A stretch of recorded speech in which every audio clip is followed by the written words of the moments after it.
Hey folks, Joe Valley here. Welcome to another episode of the Quiet Light Podcast. This podcast is an incredible exits podcast. We've got Vincent and Patrick talking about their business, and it's fascinating what they've achieved. They operated their business very part-time. They bootstrapped it. They had full-time jobs and did this since 2017.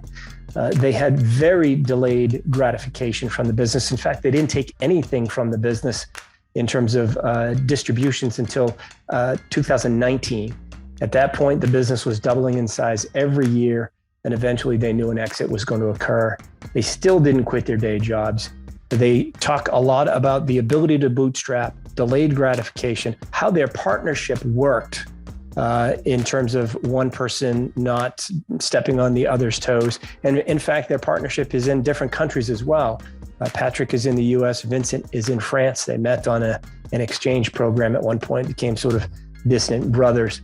And then they talk about the emotional aspect of an exit. This is a multi-million-dollar exit where they're both kind of set for, I think Vincent said at the end, he could do nothing for the next 10 years and still live pretty well.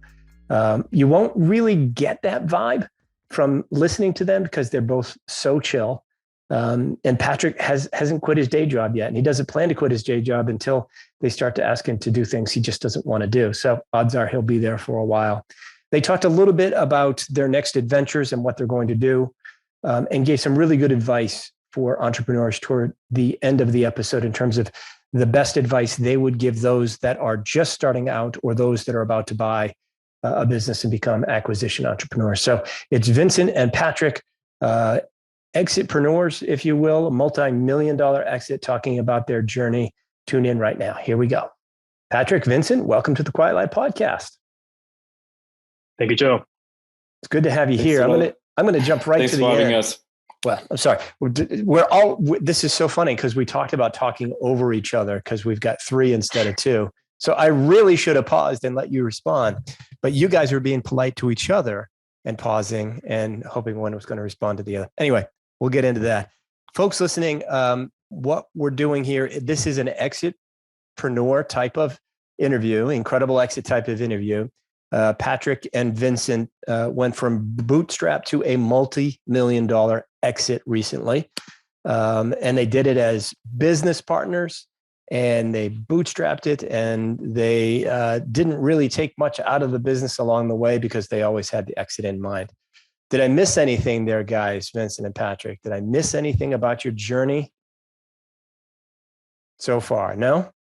That's pretty much right. I think, it's been quite a wild ride, but really happy with where we managed to, take this business in 5 years. And maybe you would like us to make a quick introduction about us, like how we met. Maybe Patrick, you want to jump in on that? Yeah, let's hear. How did you guys connect? Because I know it's an interesting story. We've got somebody in the States and somebody in France as well. So how'd you guys connect as friends and entrepreneurs? Yeah, happy to talk on that. I was on a study abroad program in France back in 2011, 2012. Vincent's family ended up hosting me for the year. It's 3 brothers. It was a good time. And as you can imagine, fostered a pretty good relationship. Even after that, in the several years over and over, I kept coming back to visit, saying hi to the family. And it was around 2017 where Vincent and I were sitting by the fireplace at the house on one of our visits. And he started kind of doing the back of the napkin pitch to me saying, hey, there's this Amazon space, chance for us to maybe take a look at the private labeling. Could be a good opportunity. And Vincent, feel free to add, but I think it was just a few short months after that where we, incorporated the LLC and started kind of doing the dive into researching products and went from there. Yeah, I just want to add that I want to give credit to Patrick for that, because I was at this stage a little bit in the analysis paralysis when you just search a lot of products, but you don't really jump in or make any real business decision. And once we talked about it, after 2 months, I think the LLC was incorporated, and I think in June 2017 the seller account was created, and then just started from there. And Good, good, good. Well, he couldn't have gotten started unless you brought it up over that fireside chat. So good for both of you in this situation. Curious, how did you determine what product category you were going to sell in? You were in the stationery space. How did you determine that over grilling aprons or, glasses or something else?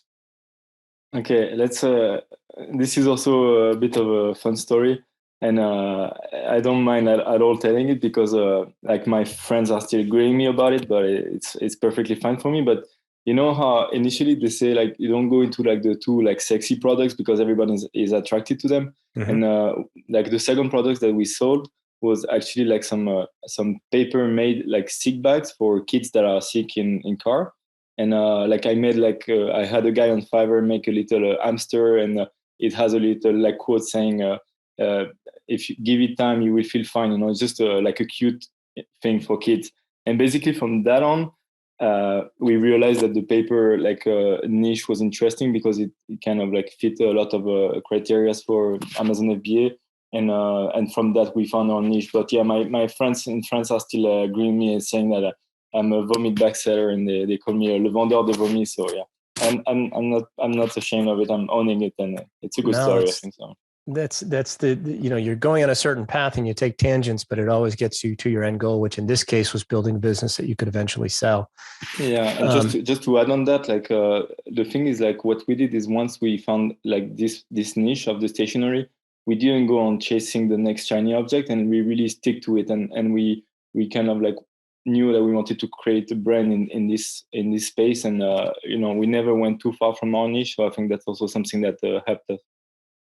Okay, gotcha. You stuck to what you knew at that point, or tried to keep it narrow so that you could grow your rankings in that space and not have too many SKUs, I assume. How many SKUs by the time you ended up exiting did you have altogether? How many was that, Patrick? Like 40 maybe? Yeah, and it's a bit of a dynamic number only because, and maybe we'll get into it later, but we always ran the business as if we were going to keep it, continue to grow it, continue producing new launches, new designs, things like that. So it's a bit of a moving number, but that sounds about right, Vincent, around that many. 14 plus or minus. Well, that's good. It wasn't, 1,500, which kept it interesting to multiple buyers. And by the way, I was just looking at the notes from David. I think you had 7 offers on the business when you listed it for sale, 5 to 7. I looked at it and now my memory forgets the number already. Which is a solid number. It's a good option to be able to choose your buyer instead of the other way around. Patrick, can you address how the two of you worked as partners? Sometimes, you guys are like brothers in many ways, but now you're business partners, and sometimes that can be a strain. Did you work together on projects, or did you have separate roles within this company that you built? Yeah, I mean, you could say friends. I'd say it's more like a husband and wife relationship where we had to very much respect each other's roles. I heard somewhere a long time ago, a scary tune to the phrase of, the fastest way to sink a business is to have a partnership or something like that. Who knows how true that is? But I think where we really succeeded was carving out the little niches where Vincent really excelled. And for me to, certainly I can peer into it. We always did checks and balances with each other, but to really respect the decisions. And of course, we took each other's input all the time. And, there are times where Vincent says, hey, I don't know about this. Should we do that? Or I say to Vincent, vice versa. But in the end, I said, look, this is your space. I completely respect it. And it turned out really well for us. So I think having not stepping on each other's toes and really carving out the roles is what really fostered a healthy relationship for us to go forward. And Vincent, correct me if I'm wrong, but I don't think we ever even really fought over anything. We certainly disagreed at times, absolutely, but we came to an agreement. I think it all comes down to respect in the end.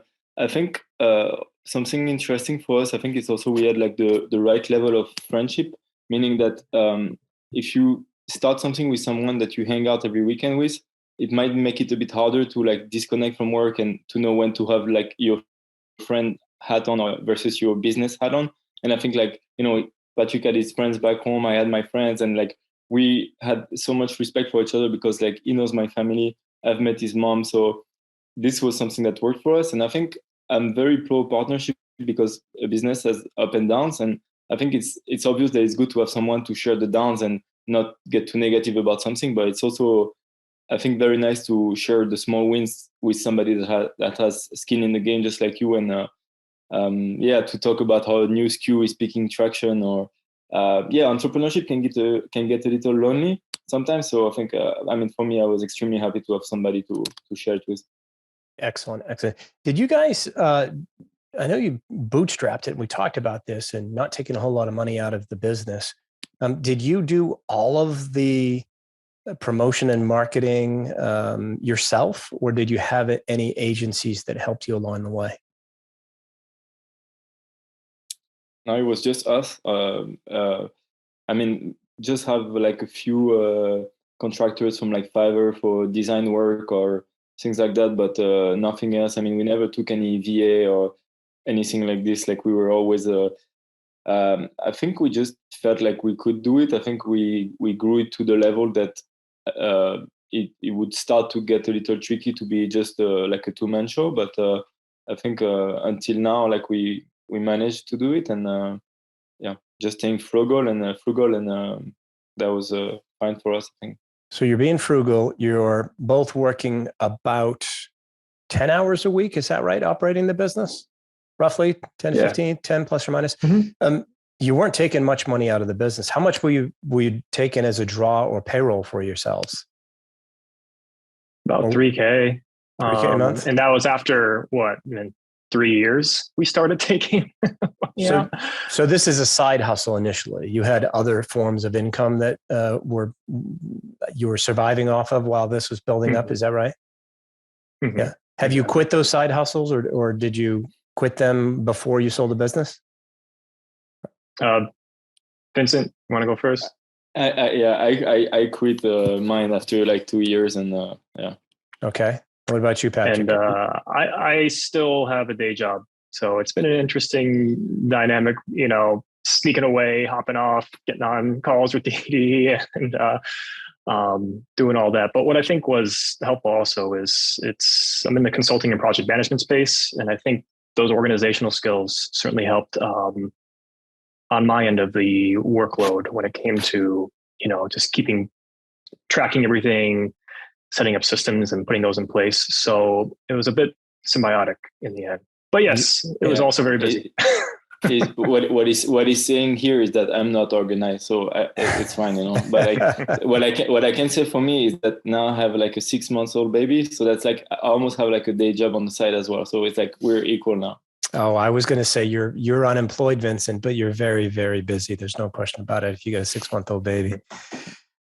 Talk to me about the bootstrap aspect of it. How much money did you guys, put in the pot to launch this business, and how much more did you have to put in before it was paying for itself? So I remember I put up about, was it 5,000, Vincent, back in 2017, and then did you put in about the same, or? I think altogether it was like 10 or 15K. I would say like got a loan from my grandma for 5K, I remember, and it wasn't too much money. And then we never put anything else into it, and that was it. And we never took any loan or anything like this. So that was also important for us to feel like we could have given some equity out or something like this, but I think we were just happy to control like the whole thing and just grew it at our pace as well, like to kind of understand what growth meant in a way of like whatever it is, the workload or cash flow, or like it was all very gradual. And I think this is something that helped us as well.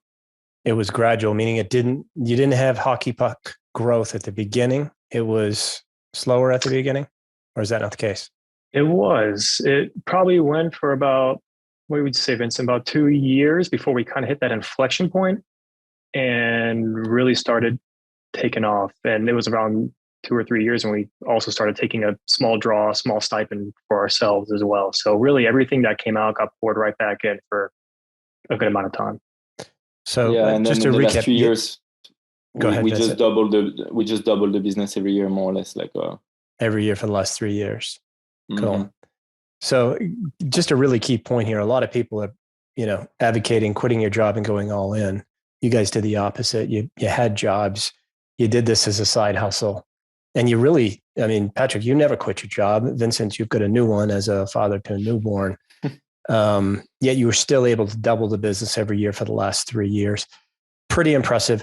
At what point, well, let me ask a question in terms of bootstrapping, because oftentimes when a business is launched and it just takes off, one of the biggest challenges is keeping up with cash flow to buy more inventory. How did you guys manage that, or was it not an issue? Were you importing from China? Were you manufacturing in France, in the US? What was the situation there, and how'd you keep up with inventory demands when you were doubling year over year, and also at the beginning as well? Yeah, I'll let Patrick go on that, because he's the cash flow master with like projections and everything. Well, as Vincent mentioned earlier, one of the nice things about not having anyone else involved was, from the start, was really being able to grow at our own pace. Could we have gone that much faster?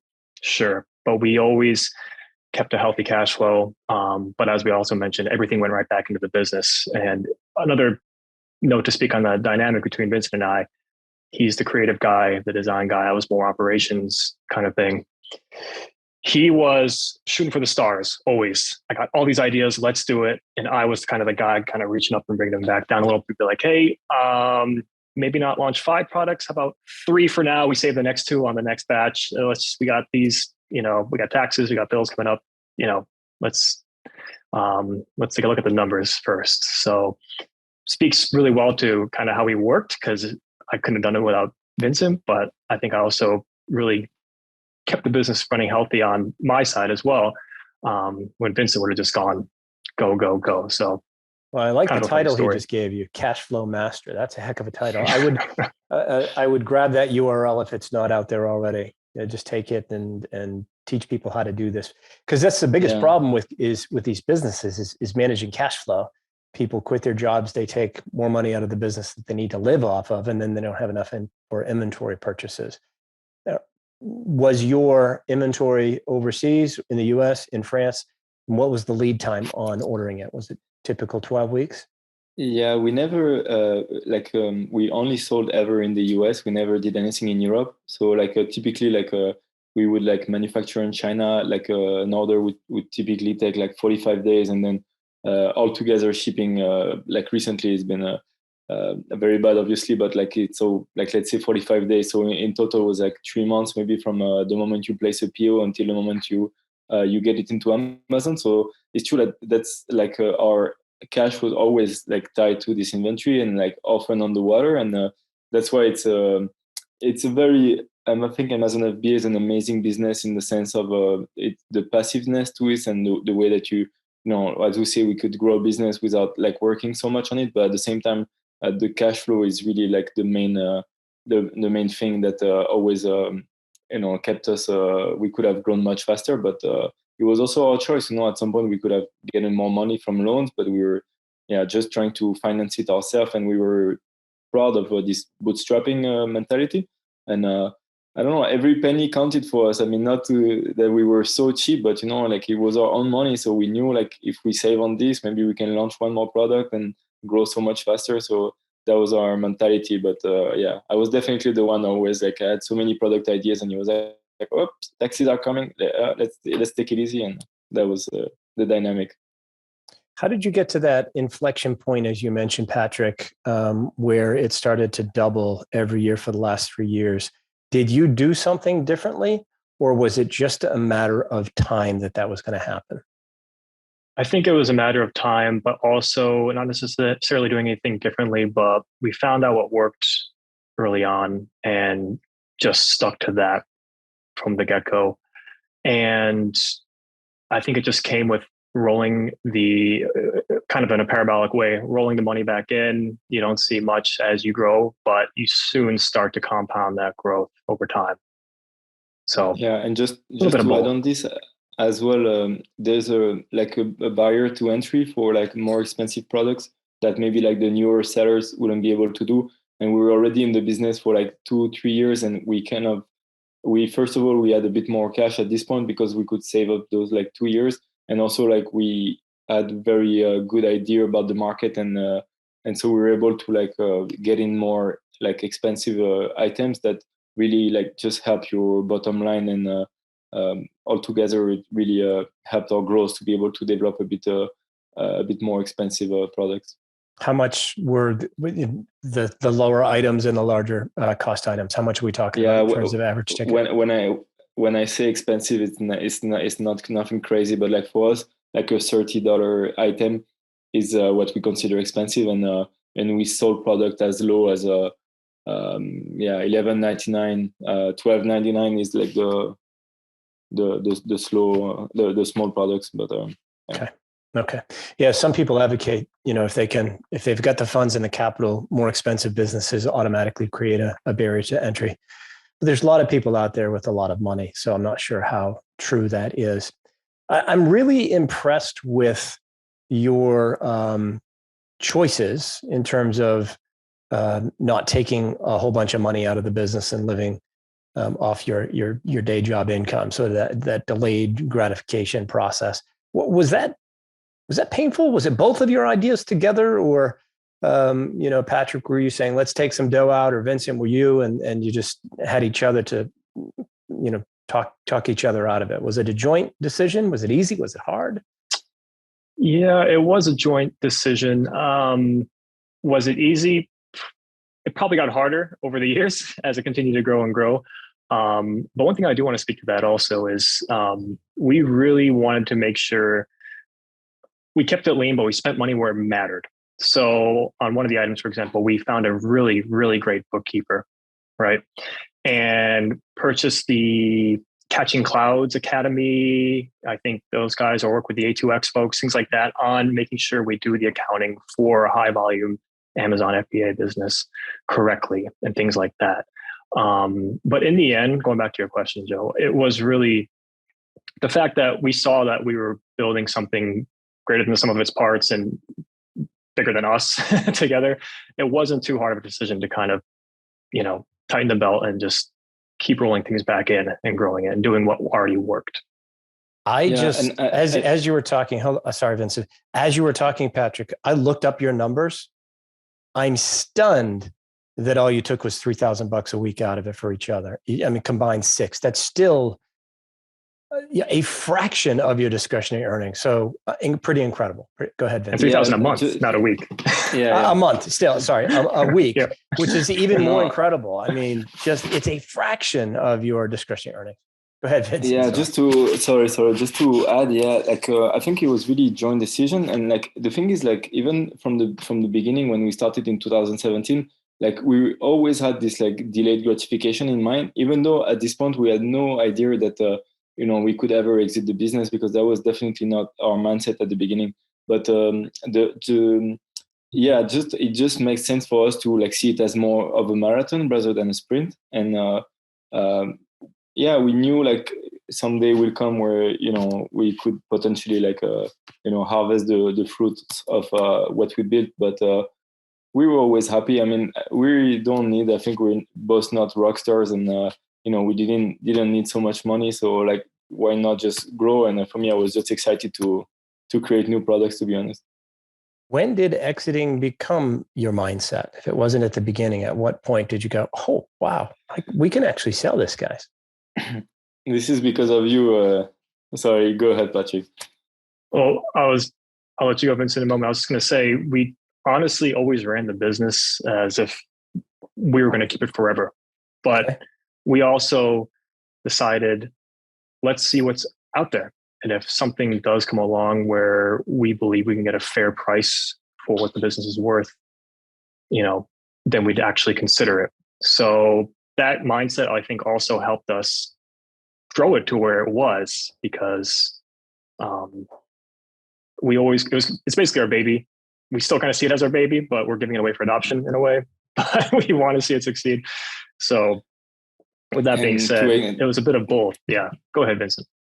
Yeah, sorry to cut you off. But just to answer your question, Joe, like in terms of the timeline, you had a role to play with it because it was really, really linked to the podcast from Ecom Crew and the sale of Colorate. And this was, I think, March 2020. And it was very avidly listening to the podcast and to the series. And I think this is the moment where like we really thought, okay, this is a thing, this is real, and we have a possibility. And then it was just a matter for us to take like a good year to make sure all our financials were clean, the growth trajectory was good, transferability, like all those pillars that you talk about. And so we took our time to, like, I think we contacted Quiet Light as early as October 2020. And so yeah, we took our time, but we just how we do it since the beginning. We just wanted to have things clean and be ready. So yeah. So October of 2020 is when you initially contacted Quiet Light. You were in touch with David Newell over in the UK, right? I'm seeing that the business was listed for sale in the spring of this year. When was it listed for sale? Was it February? February, yeah. So you waited a year and a half, which is great. I love that 18-month timeline. What did you do in those 18 months in terms of, massaging and tweaking the business to make sure it was, one that was going to get maximum value at exit? At least on the operations side, just making sure we had the most straightforward and clean systems in place. The tempo of order frequencies were, consistent, and everything seemed like it was running smoothly. So really just focusing on the details, making sure we had just a regular recurrence with all the aspects of the operations. And the funny thing is, it wasn't much we had to tweak because we were already doing that in a way, but it really made it easier on our lives too. Yeah, it was an easier business to operate once you get all that in place. Yeah. Mm-hmm. And I see that, I see sometimes it happen where, you get all of those systems in place with a plan to exit and you're like, holy, this business is so much easier to operate. Now I'm going to hold it an extra 2 years because I can get that much more for it and continue to grow it. So I've seen that happen on occasion as well. When you had that initial call with David Newell on the team, did you have an exit dollar amount or a date in mind, or was it just an exploratory call where you were just trying to find out the potential value of the business then? No, I know that it was really more like exploring what was out there, but I know a lot of people have this number they want in mind, and for us we never really talked about this. It was more because I know it depends a lot on the market as well, and multiples and everything. So for us, it was just about timing. We wanted to time it in a way that we had a decent growth in the past 12 months, but also that we had some potential for it to grow more because that's what the buyer is looking for as well. So it was more a question of timing, and then we just assumed that the valuation would be the fair price for whatever the market was at, if it makes sense. So you didn't have a price in mind. You were just like, whatever the market price is going to bear, that's what we'll take. You didn't have a goal in mind, dollar-wise? Not so much. I don't think you so. Didn't fantasize about a particular number? Nothing at all between the two of you? Gosh, I wish we could have this. Nothing. Again, keeping our heads down and all that. And essentially, since the business was growing as well, I think it was more of a, when it's time to go to market, to see what's out there, well, let's just see what's offered. If we believe it's fair, then great. If not, we've continued to set the business up as if we were going to run it ourselves, which is always, the attitude. So great either way. So. And were you ever going to quit your job, Patrick? If you kept the business and not sold it? I mean, at some point you guys must have thought, we'll do this full time. As Vince said, as it continued to get bigger, it probably was going to need more and more attention, whether that was just us going 110% or bringing on more folks. So it was certainly something that was on the table, but nothing set in stone. Gotcha. And that was the $1 million question, Joe. But it is a machine, he could do another day job and have this on the side. Did, when it was listed for sale, I know you had multiple offers. Did you sell it for less than asking price, sell it at asking price, or sell it over asking price? It was slightly just about over asking. Yeah, just slightly over asking, but I think we couldn't be happier with the decision to go with David. I mean, with Quiet Light in general, but I think with David, and I think he's a very young but extremely experienced, and I think he just I think he picked the right valuation because it seemed like that's where the market was at. So like that's all for him, because we don't really have we didn't really have a say for that. That was just we just gave him the key and be like, you do what you think is fair, and Yeah, David is a sharp guy, ton of experience. There's no question about it. Talk to me about masterminds, things of this nature, Facebook groups. Is it just the two of you learning and you've got your own mini mastermind with the two of you, or did you join any like e-commerce fuel, e-com crew? If you listen to Mike at Color It, he's got a group. What was your process there? Yeah, no, unfortunately, we never had like any kind of like a mastermind group like this. And like some of those group, I don't know about Ecom Crew, but like it's true, like maybe we were like sometimes too frugal, and like we could have like, but even like sometimes like $200 a month or something, it was something maybe like we tried to keep the very, very tight ship. But I think it could have helped us a lot. But I think for me, like, and I'm not saying this to praise you or whatever, but like the podcast, like Quiet Light, and I like listening to Ecom Crew, and this in itself for me, it's a mastermind because you learn so much. I mean, I'm a big fan of like how I build this, and every time we exchange like a podcast with Patrick, and I think this helped a lot. It's just like even like sometimes watching Shark Tank or like things like this, it's free, but you can learn a lot. Let me just make one thing absolutely clear. You can praise me. I'm fine with that. It's okay. Fair enough. No, you get a lot of value in the podcast. So like for sure, like we didn't. I don't think we missed a lot of episodes. That's good. I'm looking at the numbers a little bit, guys. We're not going to reveal too much, folks. We're not saying the name of the URL, the buyer, or anything else. But your multiple was factoring in for earnouts incredibly, incredibly strong. And I think that's all going to come together incredibly well for you. The cash amount up front, pretty brilliant as well. Talk to me a little bit about what it was like working with the buyer in due diligence. Were you prepared for it? Did David advise you on what to expect and what to pull together in advance? I have the feeling Patrick was probably very organized. But talk to me about that aspect of it in terms of how hard it was to go through due diligence for this size of a transaction. Want me to go, Vincent? Yeah, you go. All right, I'll go. Yeah, I think we were about as organized as we could be. Just working with a bookkeeper over the years, I'm pretty OCD about maintaining, every PO, every proof of payment, all that kind of thing. So it was still a tremendous lift to get everything that was needed for the due diligence process. But I couldn't imagine what it would be like coming into something like that disorganized, or if a buyer would even want to come into something like that if someone was disorganized. So it was certainly a huge lift, but everybody, us, the buyer, David, everyone was incredibly responsive, transparent, very clear in the information that we wanted, that they wanted, or if we had any follow-up questions, that it wasn't too tremendously difficult.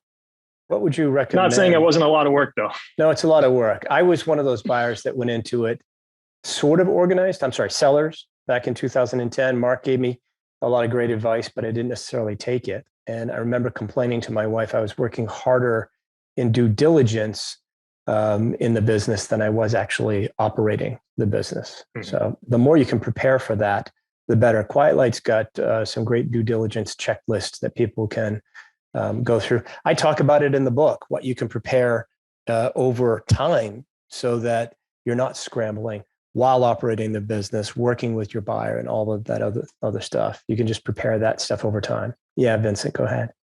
Yeah, no, just to add a word, like the thing is, like, if you would ask David right now, he would say like it was a very, very smooth due diligence. And the thing is, like, for us, it's still like a bit of a roller coaster sometimes, because like it's still like 45 days of work where, like, there's a big paycheck at the end, but like nothing is sure. And even though there was nothing, like no real problems, like having like David guidance like helped a lot, because you don't know what you don't know. And sometimes like having somebody like just telling you like, okay, this is fine, and like like it's going great and stuff like this, it was very like reassuring in a way that we knew we were in the right direction. And I think it went well.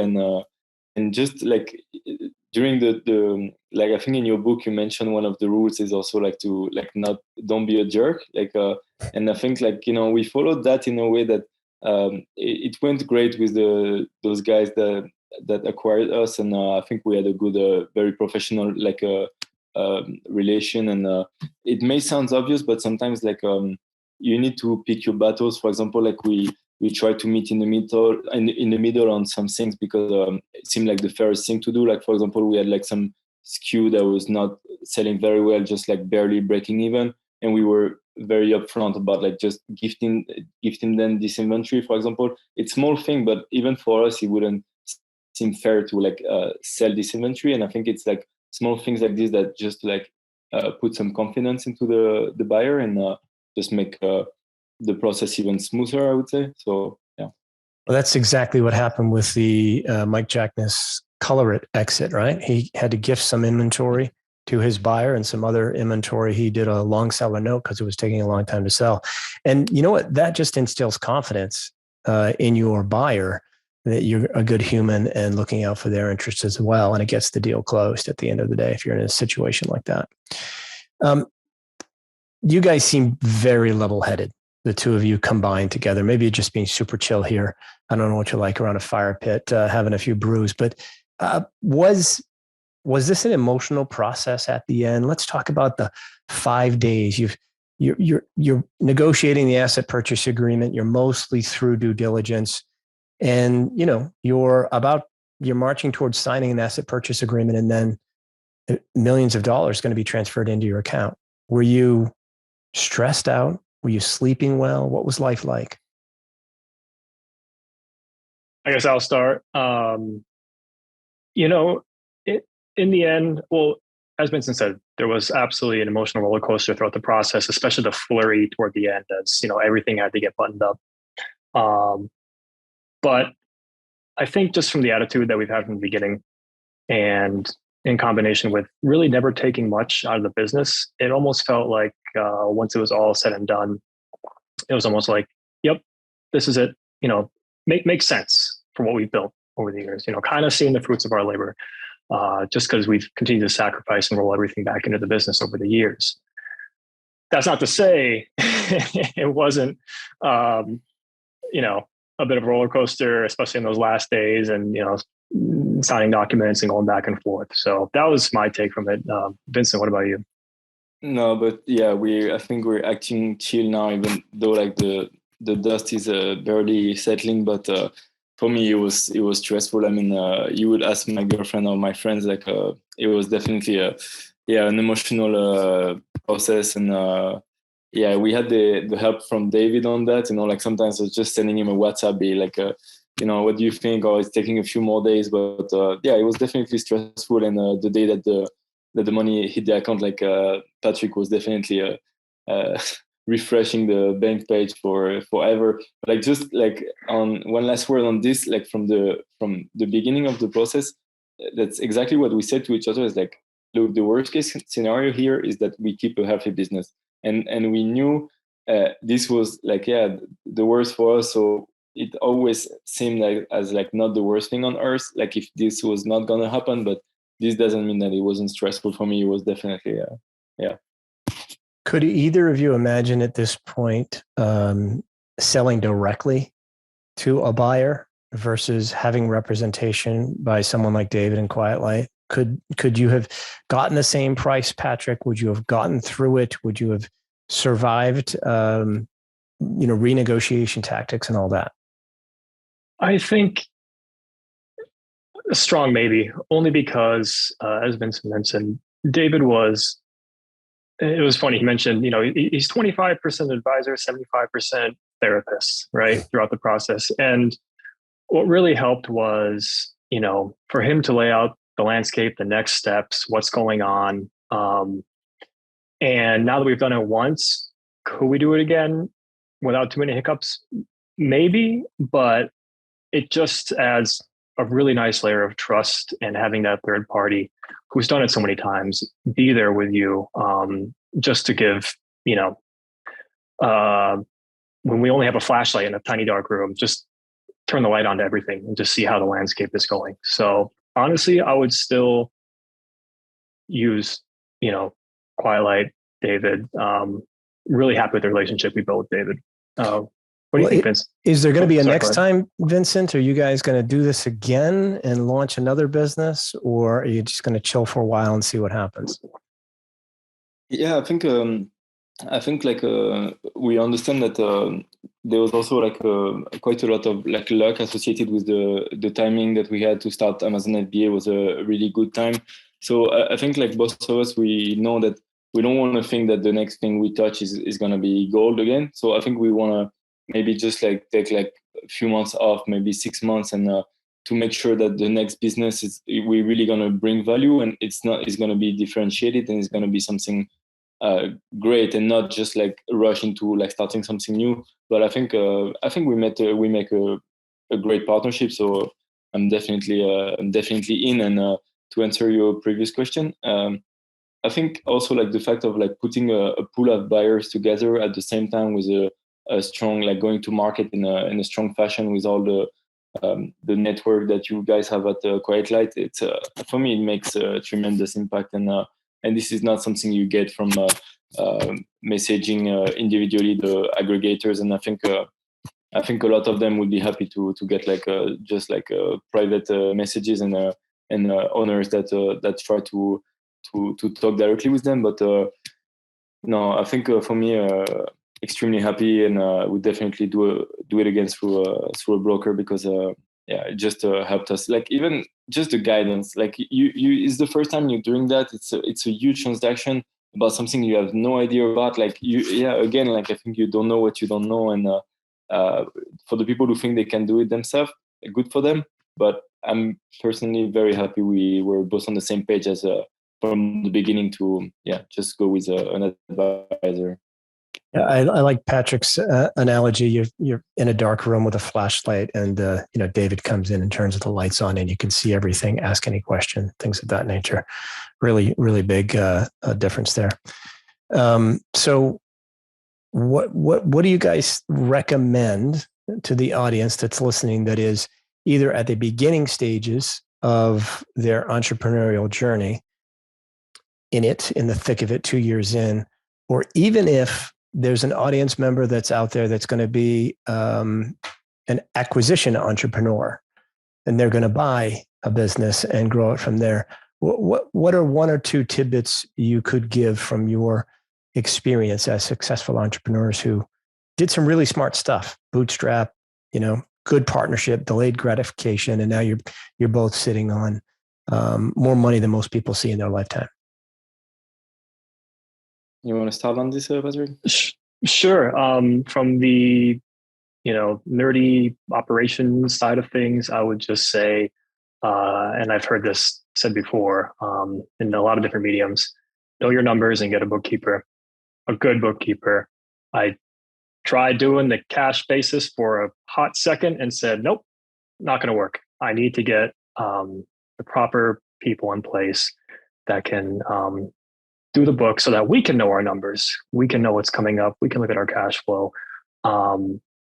And I think that really helped us sleep at night as well, especially when you start growing. I want to give a shout out to the bookkeeper that you use. You mentioned A2X. Do you recall the name of the other bookkeeper? Was it? I know you mentioned Catching Clouds as well. You worked with them at the beginning. Did you work with them through? So I had various contacts, and I found a CPA who would be willing to do the bookkeeping, and I purchased the Catching Clouds Academy training courses or the materials. Excellent. Yeah. for her to use, and you were she teaching, really thrived from there. You were teaching your CPA how to do bookkeeping. That's awesome. Hey, I preach bookkeeping all the time. You've got to get the accrual counting down, because your business is going to be sold based on that. And A2X, I think, is fantastic. It's a subscription. It just imports, all of the details into your QuickBooks or Xero account correctly. And the keyword correctly is kind of important in every aspect of it.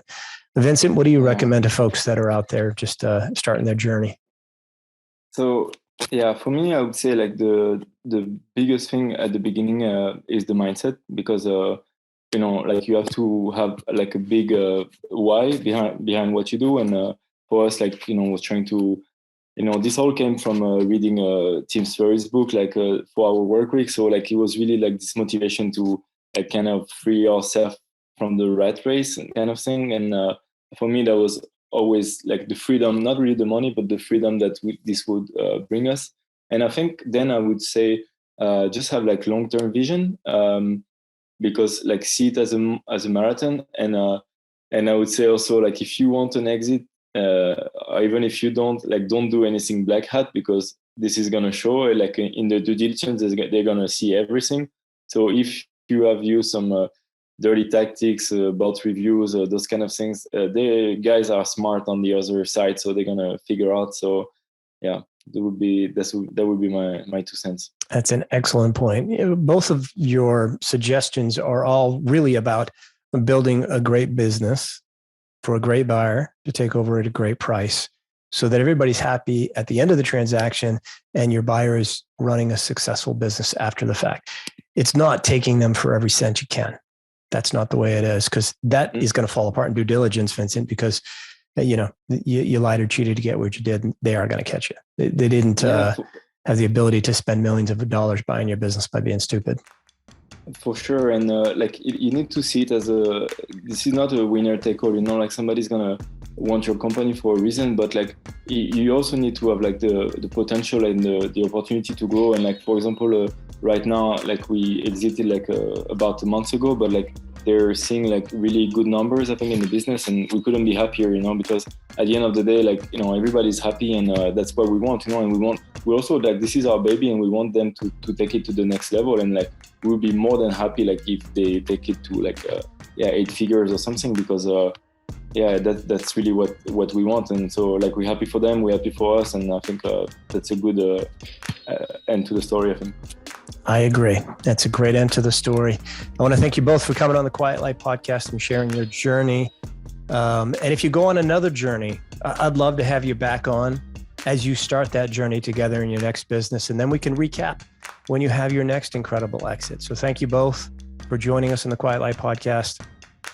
We'll put your LinkedIn profiles and whatnot up in the show notes, so that if people can reach out to you, they'll find you that way. Does that work for you?